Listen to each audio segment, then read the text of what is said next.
La digitoxina vegetal irá en el risotto, asesor. Sin olor, sin sabor. El cuchillo de Patricia se detuvo en el aire. El intercomunicador transmitía cada palabra desde el estudio. Catherine no notará nada. Comerá como siempre, confiada. La mano de Patricia tembló sobre las hierbas. Su cuerpo se paralizó, pero su mente empezó a correr. El frasquito está en el cajón del aparador, junto a la cocina, listo para que lo viertan por error. Está hablando de matar a su esposa. ¿Y espera que yo lo haga? Una dosis precisa, suficiente para simular un infarto. Sin testigos. Patricia sintió que el corazón le golpeaba contra las costillas, pero no emitió un solo sonido. Solo asegúrate de que la cocinera lo eche por error en el plato equivocado. Sus dedos apretaron la empuñadura del cuchillo de chef. La indecisión desapareció de su rostro. El silencio en la cocina era denso, pero en la memoria de Patricia retumbaba otra voz, la de un sacerdote en un funeral.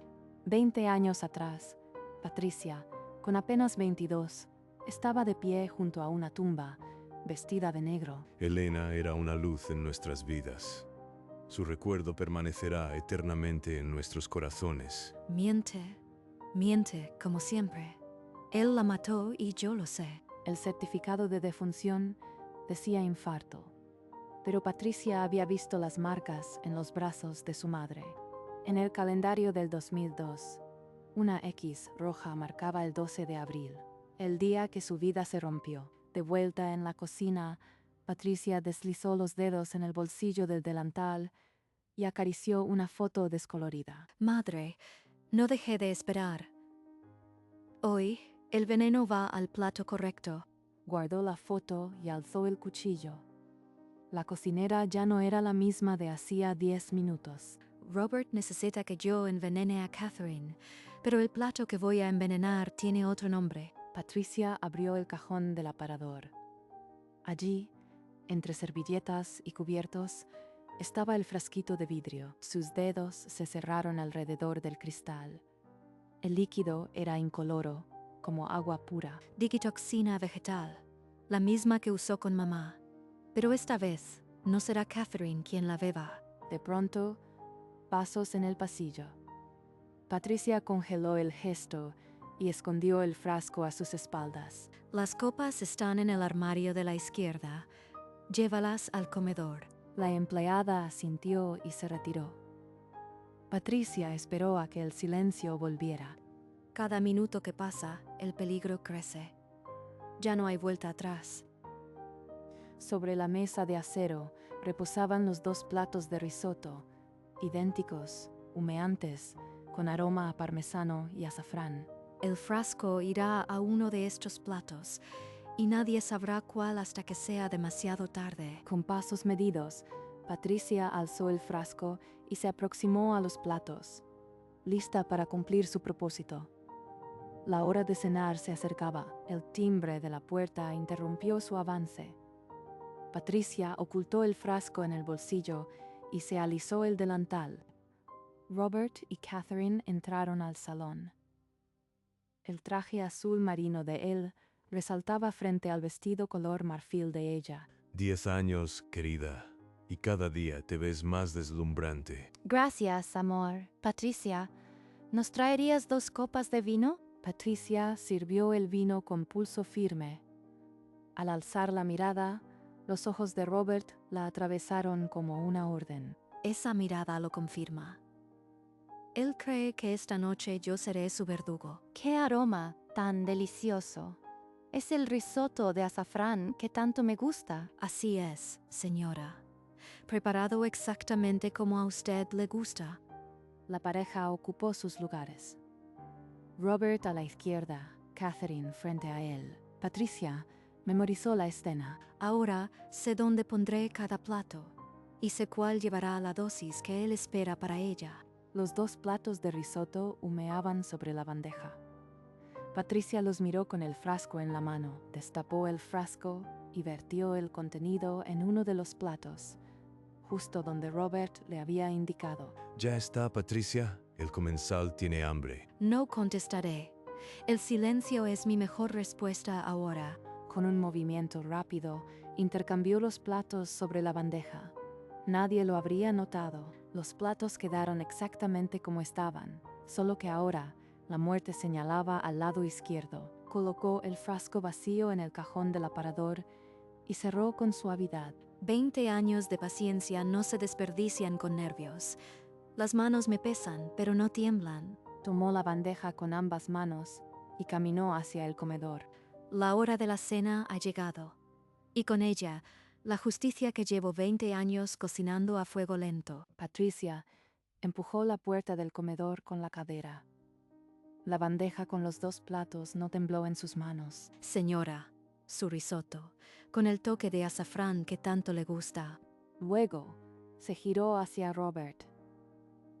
Depositó el otro plato frente a él, sin prisa, sin miradas de más. Por nuestro aniversario, que sea una noche inolvidable. Por 10 años felices, Robert. Robert tomó el tenedor y lo hundió en el risotto. Dio un bocado con la confianza de quien se sabe vencedor. Come, Robert. Cada bocado es mi venganza tomando forma. Catherine también comió, ajena a que su plato era el seguro y que el veneno estaba a solo 30 centímetros. Excelente, Patricia. Este risotto está sublime. ¿No crees, querida? Sublime será verte caer, justo como él planeó para Catherine. Robert siguió comiendo con apetito, pero al 5.º bocado su mano se detuvo en el aire. Una tos seca escapó de su garganta. Él se cubrió la boca con la servilleta y fingió que no pasaba nada. ¿Estás bien, Robert? Te noto pálido. Tonterías, querida. Este risotto está tan bueno que me atraganté por comer rápido. El veneno ya corre por sus venas, y él ni siquiera lo sospecha. Pero el ardor en el pecho se intensificó. Robert se llevó la mano al cuello, soltando la servilleta. Robert, de verdad, no tienes buena cara. ¿Llamo a un médico?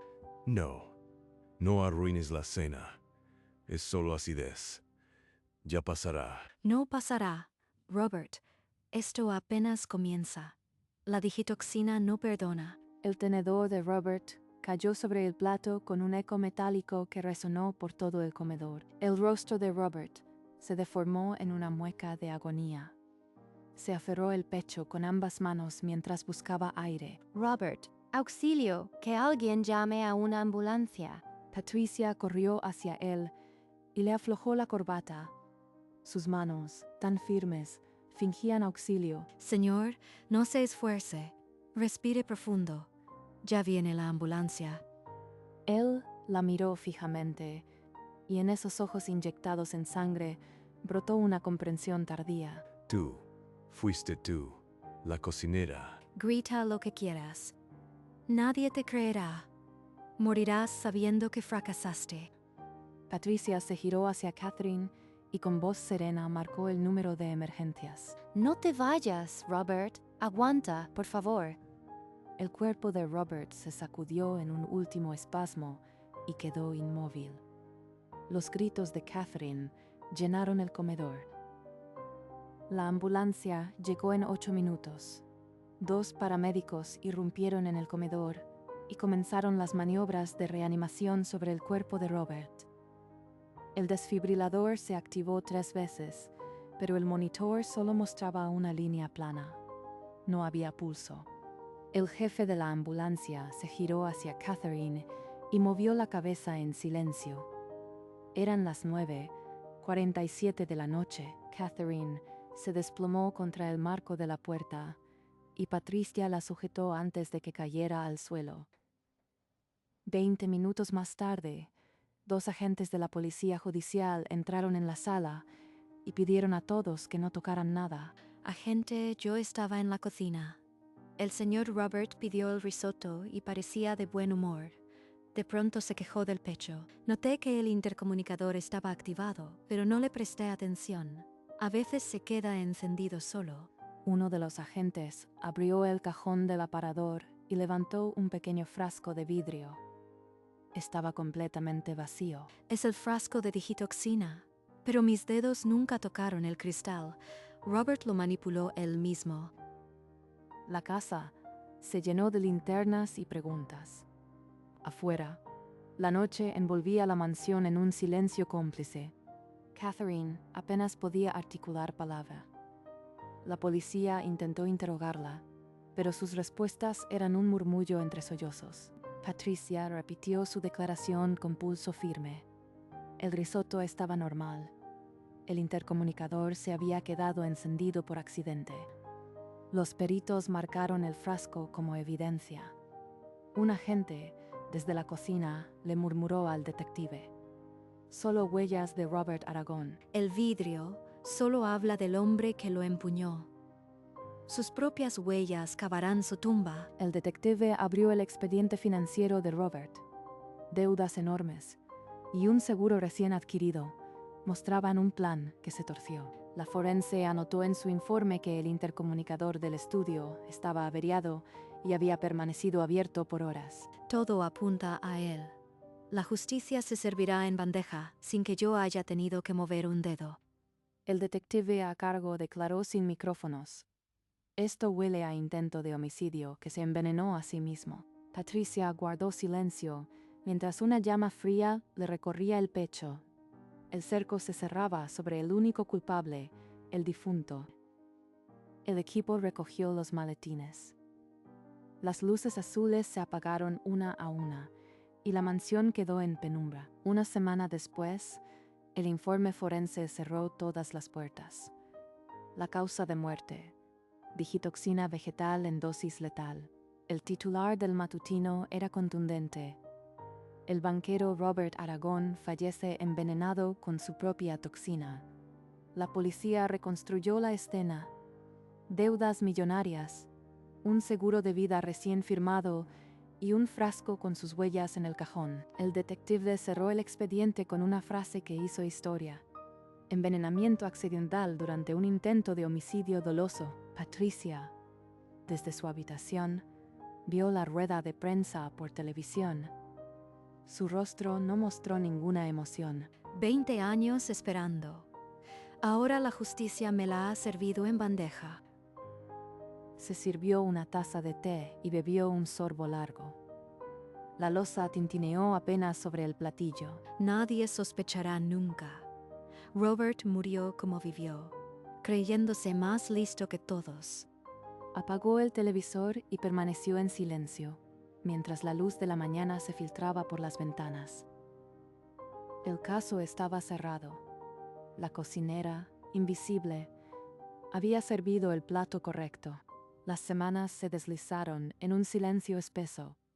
Catherine apenas salía de su habitación y el eco de Robert aún llenaba los pasillos. Patricia, esta casa es muy grande para una sola persona.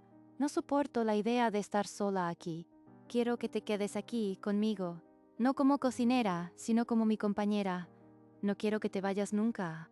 Podría irme ahora, pero quedarme aquí será mi victoria más absoluta. Protegeré a esta mujer que él quiso matar. Señora, yo no sé qué decir. Si usted lo desea, me quedaré el tiempo que necesite. Catherine abrazó a Patricia con gratitud. En ese gesto quedó sellado un nuevo pacto, invisible pero inquebrantable. Sabes, nunca fui feliz con él. Era frío, distante. A veces sentía que me observaba como a un obstáculo. Ojalá supieras cuánta razón tienes, pero nunca lo sabrás. Yo me encargaré de que así sea. Patricia puso una taza de té en las manos de Catherine. Sus dedos se rozaron y el silencio lo dijo todo. Aquella tarde, Patricia dejó de ser la cocinera. Se convirtió en la única persona en quien Catherine confiaba. Meses después, el vacío seguía flotando en la casa. Catherine, con las mangas arremangadas, decidió ordenar el estudio de Robert. Entre carpetas polvorientas, sus dedos tocaron un sobrelacrado con la palabra testamento en letras doradas. Rasgó el sello con el pulso tembloroso. Dentro, un documento notarial fechado 3 semanas antes de la cena. Leyó en voz alta: todos mis bienes y derechos pasarán a mi esposa Catherine Aragón como única y universal heredera. Catherine dejó caer el papel. La paradoja era una losa en el pecho. Él quería mi muerte, y ahora yo tengo todo lo que alguna vez le perteneció. Una sonrisa amarga le rozó los labios. La justicia, después de todo, tenía un sentido del humor que ella no imaginaba. Se quedó inmóvil, con el testamento sobre el regazo, escuchando el tic-tac del reloj del estudio. Por primera vez desde la muerte de Robert, las lágrimas que rodaron por sus mejillas no eran de tristeza. Dobló el documento con cuidado y lo guardó en el cajón. La verdad no necesitaba ser gritada. Esa misma noche, Catherine llamó a Patricia al estudio. La luz del escritorio iluminaba una carpeta con el testamento. Patricia, siéntate, por favor. Hay algo que no puedo seguir guardándome. Sé que el intercomunicador del estudio no se apagó aquella noche. Sé que escuchaste todo. Tranquila. No menciones el plato.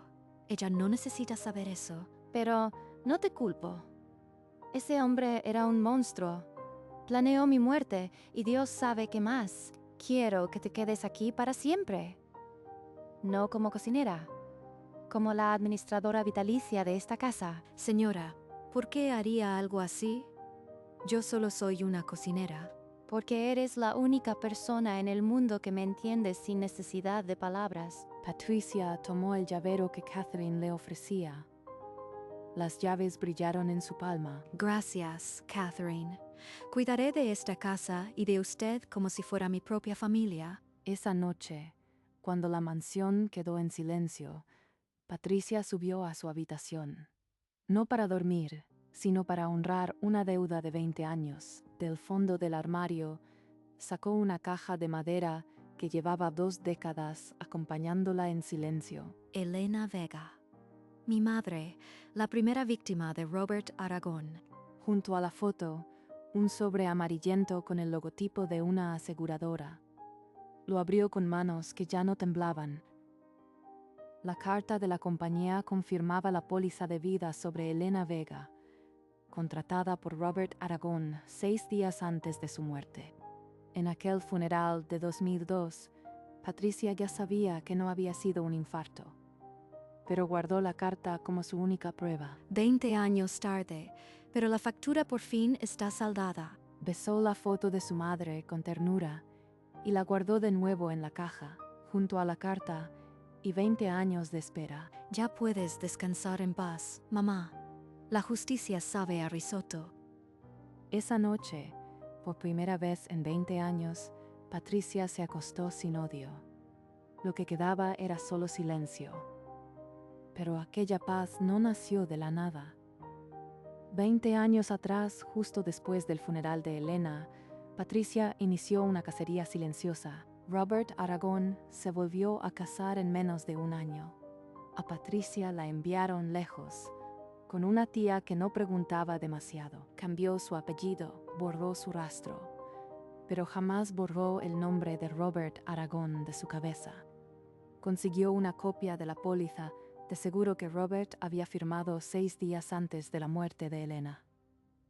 Esa carta era su munición, pero Patricia sabía que la policía no la escucharía sin pruebas. Decidió ser su propia justicia. Durante años siguió los pasos de Robert por periódicos, registros y chismes de la alta sociedad. Y esperó. Cuando supo que Robert necesitaba una cocinera privada, se presentó con referencias falsas y un delantal impecable. Durante 4 años fue invisible. Aprendió sus rutinas, sus vicios, sus debilidades.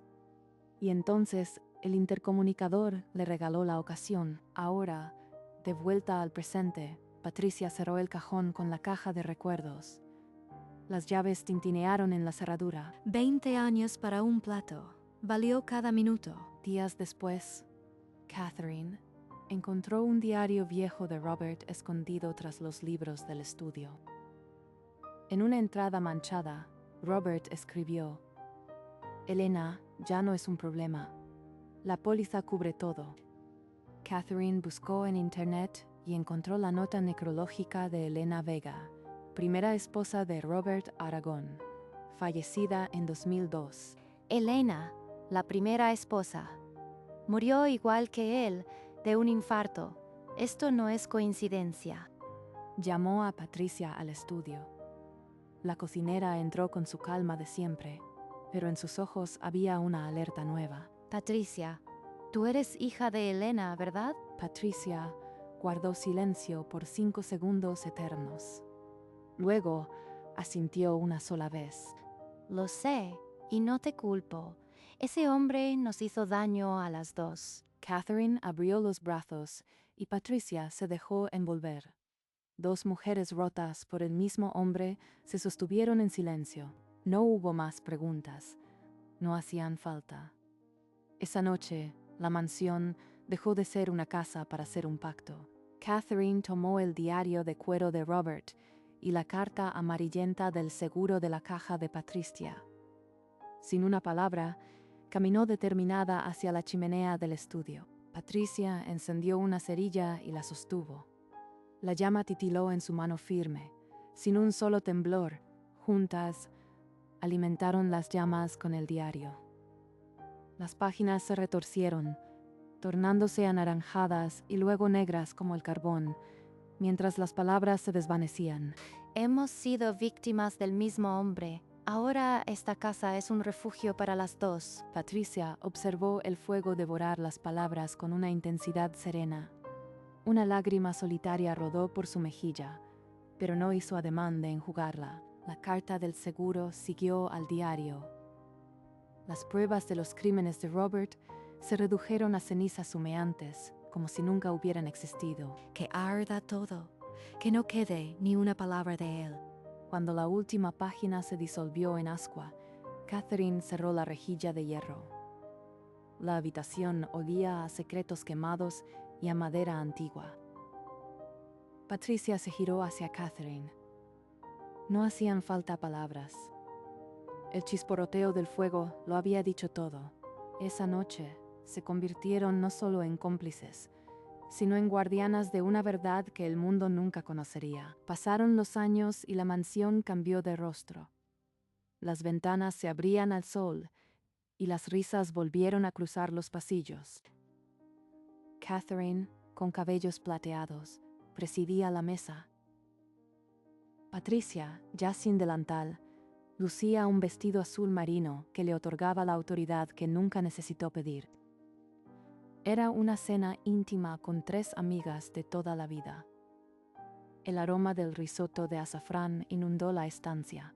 Una de las invitadas probó el plato y cerró los ojos con deleite. La invitada, una dama de unos 60 años, dejó la copa y dijo con admiración: «Este risotto es el mejor que he probado en mi vida. Patricia, tienes un don». Siempre lo tuvo, solo que antes no se lo permitían mostrar. Patricia y Catherine intercambiaron una mirada. Nadie más en la mesa comprendió el peso invisible de esas palabras. La cena siguió entre risas y anécdotas banales. El nombre de Robert no fue mencionado. Para el mundo eran una viuda y su fiel administradora. Para ellas eran mucho más, 2 guardianas de una verdad silenciada. Esa noche, después de que las últimas invitadas se marcharan, Patricia subió las escaleras con el sigilo de quien ha aprendido a caminar sin hacer ruido. Entró en su habitación y cerró la puerta con suavidad.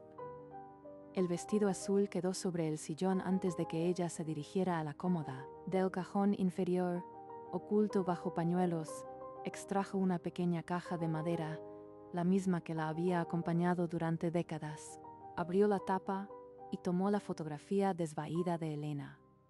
Sus dedos acariciaron el rostro de su madre con una ternura infinita. Mamá, descansa. Ya está apagado. Besó la imagen con la ternura de la niña que una vez fue y la devolvió a su escondite de madera. Cerró la tapa y giró la pequeña llave. El clic metálico resonó en la habitación como un punto final. Guardó la llave en el bolsillo de su bata y alisó la superficie del mueble como si cerrara una puerta que nunca volvería a abrir. El cajón cerrado guardaba la única prueba de quién era ella en realidad. Y allí permanecería, para siempre. Apagó la lámpara y se quedó sentada en la oscuridad, escuchando el silencio de la mansión. Ese silencio, ahora, era suyo. El cajón cerrado era la única prueba de una vida que nunca sería contada. Desde el exterior, la mansión era una sombra recortada contra el cielo nocturno. Solo una ventana baja, la de la cocina, proyectaba un rectángulo amarillo sobre el césped. Dentro, la luz fluorescente revelaba una estancia quirúrgicamente limpia. Los cuchillos brillaban en su bloque. Las ollas de cobre destellaban mudas. El intercomunicador de la pared era una pieza muerta, sin corriente. Sobre la encimera, ni una miga. Solo el vapor residual de una taza de té olvidada. El frigorífico emitió un suspiro mecánico y luego volvió el silencio. La cámara se alejó lentamente, dejando atrás el umbral, los rosales dormidos, la verja. La imagen se cerró en un negro absoluto. El zumbido cesó. Fin. Hay silencios que pesan más que cualquier confesión. El intercomunicador que aquella noche delató un crimen no volvió a emitir palabra. Patricia nunca habló del plato. Catherine nunca preguntó. La verdad quedó encerrada en un cajón, junto a una fotografía desteñida. Y en la cocina, el eco de aquel risotto se disolvió en el silencio. Un silencio que pesaba más que cualquier confesión. Porque hay verdades que no necesitan ser dichas para hacer justicia. Hay justicias que no visten toga, sino delantal. Y hay cocineras que sirven venganza en plato de porcelana. Fin.